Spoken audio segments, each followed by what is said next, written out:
അത്തരം അനിശ്ചിതാവസ്ഥകൾ ഇപ്പോഴും ഉണ്ട്. ബട്ട് ഫൈൻ, അതിനകത്തൊരു എന്നാലും ഇവിടെ നന്നായിട്ട് കഴിവുള്ള ആളുകളൊക്കെ ഇപ്പോഴും വളർന്ന് വരുന്നുണ്ട്, അവർ നിലനിൽക്കുന്നുണ്ട്. സോ അതുകൊണ്ട് അതിന് ഭയങ്കര ഡെഡിക്കേറ്റീവ് ആയിട്ടുള്ള ഒരു മേഖലയാണ് അത്. അത്ര ഡെഡിക്കേഷനുള്ള ആളുകളൊക്കെ നിലനിൽക്കുന്നുണ്ട്. പിന്നെ ഇങ്ങനത്തെ തോട്ട് ആ ടൈമിൽ വന്നപ്പോ ആരാണ് ഫസ്റ്റ് ഒരു പുഷ് തന്നത്? Go what ever you like എന്ന് പറഞ്ഞത് ആരാണ്? ഏതിനാണ്? വിവാഹശേഷം ഇങ്ങനെ ഒരു ഗ്യാപ്പ് എടുത്ത് ഇങ്ങനെയൊക്കെ റെസ്പോൺസിബിലിറ്റി ഇങ്ങനത്തെ ഒരുപാട് ചിന്തകൾ സാറിന്റെ തലയിൽ വന്നല്ലോ. ഡെഫിനറ്റ്ലി അന്ന് മഞ്ജു ആണ് അതിനകത്തൊരു കാര്യം. മഞ്ജു ഒന്നും അങ്ങനെ പറഞ്ഞില്ലെന്ന് ഞാൻ ഒരിക്കലും പോകില്ല. മഞ്ജു കുഴപ്പമില്ല, ഇവിടെ പോയിട്ട് പോവാം, ബാക്കി ഞാൻ പറയുന്നത് സാമ്പത്തികം കുഴപ്പമില്ല, നമുക്ക് മാനേജ് ചെയ്യാം. അപ്പം നമുക്ക് ചില കാര്യങ്ങൾ വേണ്ടാന്ന് വെക്കുക, നമ്മുടെ ചില ഇഷ്ടങ്ങളൊക്കെ വേണ്ടാന്ന് വെക്കുക. അങ്ങനെ ഒരു 5-6 വർഷം ഞങ്ങളുടെ പല ഇഷ്ടങ്ങളും വേണ്ടാന്ന് വെച്ച്, യാത്രകളൊക്കെ വേണ്ടാന്ന് വെച്ച് ഞങ്ങൾ വളരെ കംഫർട്ടായിട്ട് മൂവ് ചെയ്തിട്ടുള്ളൊരു സിറ്റുവേഷൻ ഉണ്ട്. മഞ്ജു അന്ന് സീരീസ് വർക്ക് ചെയ്യുന്നുണ്ടായിരുന്നു. വീണ്ടും ജാനി ഉണ്ടായതിനു ശേഷം വീണ്ടും വർക്ക് ചെയ്യാൻ തുടങ്ങിയിരുന്നു. സോ അതിനൊക്കെ തുടങ്ങിയിട്ടേ ഉള്ളൂ. അപ്പം ഭയങ്കര ഇതല്ല. പിന്നെ അതുമല്ല അന്നത്തെ കാലത്ത് എമൗണ്ട്സ് ഒക്കെ വളരെ കുറവാണ് കിട്ടുന്നതൊക്കെ. സ്വാഭാവികം കൊണ്ടും ഇപ്പോൾ ഉള്ള ഒരു എമൗണ്ട്, ഒരു ഫാൻസി എമൗണ്ട് ഒന്നും വന്നില്ല. അപ്പോൾ അതിൻ്റെയൊക്കെ ഭയങ്കര ബുദ്ധിമുട്ടും കാര്യങ്ങളൊക്കെ ഉണ്ടായിരുന്നു. ആ ബുദ്ധിമുട്ട് ഇപ്പോഴും നമുക്കുണ്ട്. അല്ല ഇപ്പൊ എങ്ങനെയാ സാർ ഇപ്പൊ സേവിങ്സ് ഒക്കെ ചെയ്യാറുണ്ടോ? എങ്ങനെയാണ് സാറിന്റെ? ഇതിന് ഫ്ലക്ച്വേഷൻസ് എപ്പോഴും വരും. ഞാൻ ഭയങ്കര ബിസിനസ്സുകാരനല്ലാത്തതുകൊണ്ട് ആയിരുന്നില്ല, പക്ഷെ ഇനി അത് കുറച്ച് ചെയ്യണം. ഒട്ടും ബിസിനസ്സുകാരനല്ലാത്തത് കൊണ്ട് തന്നെ അത്തരം സേവിങ്സും കാര്യങ്ങളും ഡെഫിനറ്റ്ലി ഞാൻ ചിലപ്പോൾ അതിനകത്തൊരു ഭയങ്കര വലിയ പരാജയമാണെന്നാണ് എൻ്റെ വിശ്വാസം. പക്ഷേ ഞാൻ ജീവിതത്തിൽ അങ്ങനെ പരാജയപ്പെടില്ല എന്ന് ഉറപ്പിച്ച് വിശ്വസിച്ചുള്ള ഒരു കൃഷി ആയതുകൊണ്ട് തന്നെ ഞാൻ അങ്ങനെ പിന്മാറാൻ തയ്യാറല്ല. Definitely I make something. സ്വയം ഭയങ്കര കോൺഫിഡൻസ് ഉള്ള വ്യക്തിയാണോ സാർ? ഉറപ്പായിട്ടുമാണ്. ഈ കോൺഫിഡൻസ് ഓവർ കോൺഫിഡൻസ് ഇല്ല, പക്ഷെ എന്നിലുള്ള കഴിവിലും എന്നിലും ആ ഒരു വിശ്വാസം ചെയ്യാൻ പറ്റുമെന്ന് ഉറപ്പുള്ള കാര്യങ്ങൾ നമ്മൾ ഉറപ്പിച്ച് പറയും, അത് ഞാൻ ചെയ്യുകയും ചെയ്യും. ഓക്കെ. ഇങ്ങനത്തെ തന്നെ സാറിനെ പോലെ തന്നെ അല്ലെങ്കിൽ ഇത്ര കോൺഫിഡൻസ് ഉള്ള ഒരു വ്യക്തിയാണ് പൃഥ്വിരാജ് സുകുമാരൻ. ഉറപ്പായിട്ടും എന്നെക്കാളും കൂടുതൽ കോൺഫിഡൻസ്. രാജുവേട്ടന് പറയുന്ന കാര്യങ്ങളെല്ലാം എന്നെക്കാളും കൂടുതൽ നന്നായിട്ട് ബിസിനസ് അറിയുകയും ചെയ്യാം. അതെ, സത്യം. പറയുന്ന കാര്യങ്ങളെല്ലാം കറക്റ്റ് ആയിട്ട് നിങ്ങളുടെ ആ ഒരു ഗിവ് ആൻഡ് ടേക്ക് എങ്ങനെയാണ്? ഇപ്പൊ ലൂസിഫറിൽ സാറ് പറയുന്നത് nothing else, he knows me well, I know അത്രേ ഉള്ളൂ, നത്തിങ് എൽസ്. ഉറപ്പായിട്ട് മനസ്സിലാവും. അത് പല സെറ്റ് ഞാൻ പല ഇന്റർവ്യൂസിൽ ഇത് തന്നെ പറഞ്ഞിട്ടുണ്ട്. ചില ഷോർട്സ് ഒക്കെ കഴിഞ്ഞിട്ട് എൻ്റെ എക്സ്പ്രഷൻ കാണുമ്പോൾ രാജുവിന് മനസ്സിലാവും രാജു ഒരു മോർ, അല്ലെങ്കിൽ എനിക്കത് ഓക്കെ ആണെന്ന് കാരണം രാജുവിന് മനസ്സിലാവും ഓക്കെ. പിന്നെ നമുക്ക് ഇതെന്താണ്, ഇതൊരു ഭയങ്കര പ്രൊഫഷണലിസം ഉള്ള മേഖലയല്ലേ. നമ്മൾ ചില കാര്യങ്ങൾ വളരെ ഓപ്പണായിട്ട് സംസാരിക്കുന്നുണ്ട്, ഒരു തെറ്റുമില്ല എന്നുള്ളതാണ്. അപ്പോൾ രാജു എന്നോടായാലും ഞാൻ രാജുവിനോടായാലും ഇത്തരം കാര്യങ്ങളൊക്കെ സംസാരിക്കാറുണ്ട് എന്നുള്ളത് തന്നെയാണ്. അതിപ്പോൾ രാജു മാത്രമല്ല കേട്ടോ, may be most of the നമ്മുടെ എല്ലാ ആക്ടേഴ്സിനോടും നമ്മളങ്ങനെ സംസാരിക്കുന്നുണ്ട്. ഇപ്പം ജയസൂര്യ വന്നാലും ജയസൂര്യ ഞാനോട് നല്ല സുഹൃത്ത് ബന്ധമുള്ള വിഷയമാണ്. അതിൽ പലരുമായിട്ട് ഇന്ദ്രജിത്തുമായിട്ട് ഇതൊക്കെ ഇന്ദ്രജിത്തിനടുത്തൊക്കെ ഇത് പറഞ്ഞ ചെറുതായിട്ടൊന്നിങ്ങനെ നമ്മുടെ ഒരു ഇന്ദ്ര എന്ന് വിളിച്ചിട്ട് പറയാൻ പോയി ഓക്കെ. ഇപ്പൊ ഇങ്ങനെ ഒരു വൈബ് എപ്പോഴും നമുക്ക് അങ്ങോട്ടും ഇങ്ങോട്ടും കിട്ടും. അതുപോലെ തന്നെ ജയനും സാറ് പറഞ്ഞ കേട്ടിട്ടുണ്ട്. എൻ്റെ ഒപ്പം ഏറ്റവും ആദ്യമായിട്ട് വന്ന ക്യാമറ ചെക്ക് ചെയ്യാൻ വേണ്ടി വന്ന ഡയറക്ടർ പൃഥ്വിരാജ് സുകുമാരനാണ്. ഇപ്പോഴും ആള് തന്നെയാണ്? വേറെ ഡയറക്ടേഴ്സ് വന്നിട്ടുണ്ടോ? അതിന് മാറ്റം വന്നോ? രണ്ടുപേരെ കൂട്ടിച്ചേർക്കാറായോ?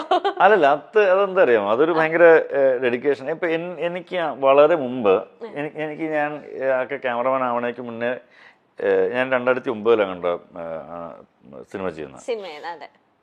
എനിക്ക് വേണമെങ്കിൽ 2005-ലോ 2006-ലോ സിനിമ ചെയ്യാം, അല്ലെങ്കിൽ ചിലപ്പോൾ 2002-ലൊക്കെ സിനിമ ചെയ്യാം.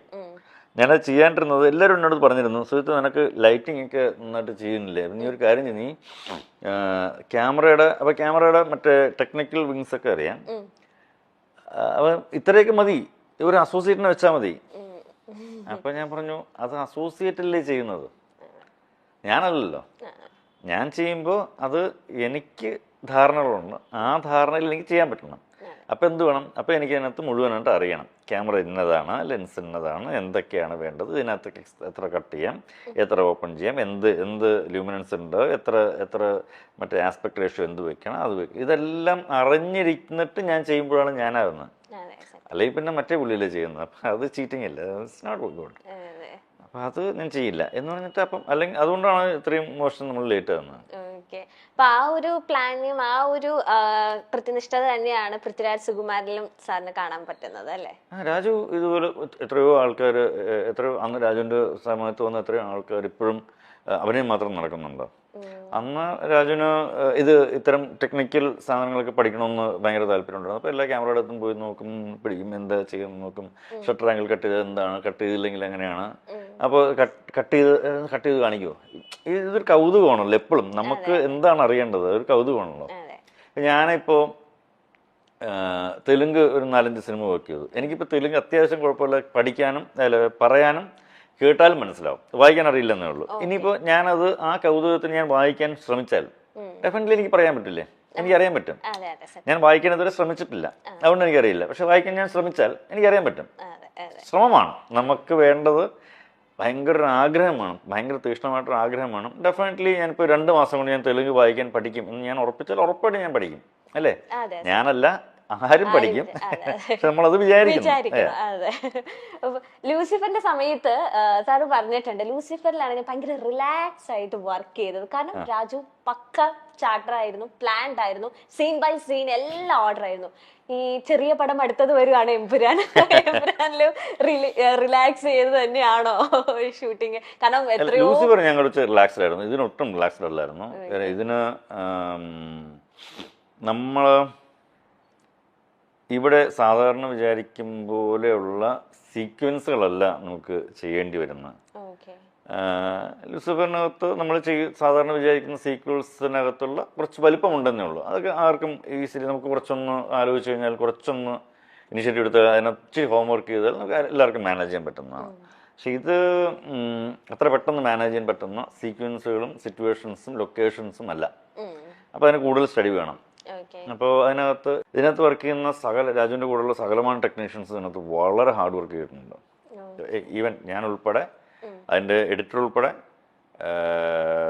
അതിൻ്റെ അസോസിയേറ്റ് ഡയറക്ടർ വാവ് ഉൾപ്പെടെ, അസിസ്റ്റന്റ് ഡയറക്ടേഴ്സ് ഉൾപ്പെടെ, നിർമ്മൽ എന്ന് പറഞ്ഞ ക്രിയേറ്റീവ് ഡയറക്ടർ ഉൾപ്പെടെ, എൻ്റെ കൂടെ വർക്ക് ചെയ്യുന്ന ഏകദേശം ഒരു 10-12 ആൾക്കാർ ഉൾപ്പെടെ, ഇത്രയും ആൾക്കാരുടെ ഭയങ്കര കോർഡിനേഷൻ ഇല്ലെങ്കിൽ ഇത് അങ്ങനെ അത്ര പെട്ടെന്നൊരു ഒരു ഒരു ഒരു വർക്കൗട്ട് ചെയ്തെടുക്കാൻ പറ്റുന്ന പ്ലാൻസ് അല്ല ഇതൊന്നും. കാര്യം നമ്മൾ ഇതുവരെ അങ്ങനെ ശീലിച്ചിട്ടില്ല, ഇതുവരെ അങ്ങനെ കണ്ടിട്ടില്ലാത്ത കുറച്ചധികം കാര്യങ്ങളുണ്ട് അതിനകത്ത്.